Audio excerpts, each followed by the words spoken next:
Hello, I wanted to share today some musings from the Radiant Heart.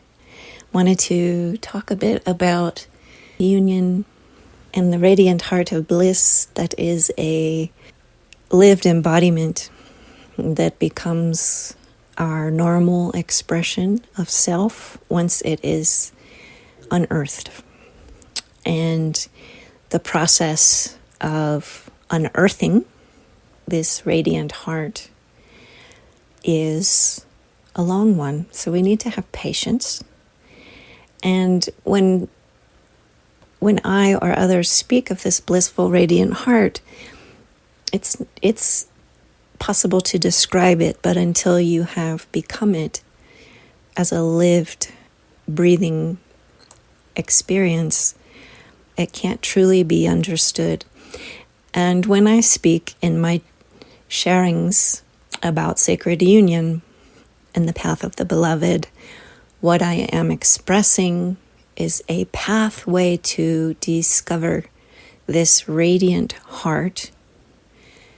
And it's a pathway to discover it in relation to another who acts as a foil or a mirror for you to see where your barriers are, where the coverings are to your heart, where your heart is locked up and shut down and closed, and where you may be operating on the idea that love and connection, sexuality are something that we experience from the lower chakras.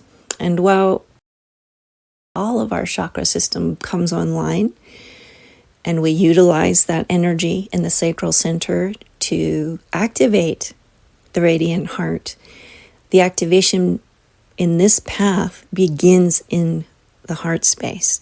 And this is where the path of the beloved can differ, perhaps, from some other sacred sexuality pathways. Because when we try to begin in the sacral center and rise up to the heart, we can get very lost. And we can follow false paths that take us to places that do not actually lead us to the heart. It's also important to understand that that natural awakening that comes from when the heart and the upper heart begin to open is not the kind of love that we describe when we're talking about sort of standard human romantic love. That I don't term love. I term that a polarity attraction, which is powerful and has a lot of healing in it, but it is not necessarily love. It is a resolution of imbalanced energy, which can be very helpful.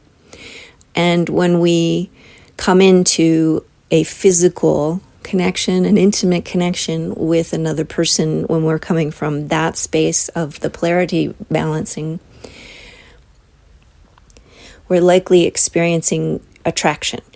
Attraction's certainly not a bad thing. It can be beautiful and exciting when we're attracted to someone else, but that attraction is very fleeting, and it opens up a whole biochemical lab inside of us that creates these beautiful feelings of bliss for a while, or for a moment, or sometimes not at all.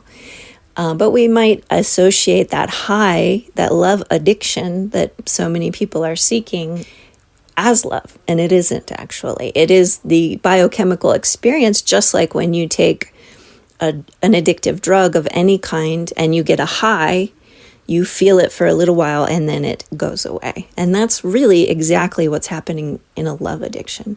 It is not actually divine love. It is not actually unconditional love.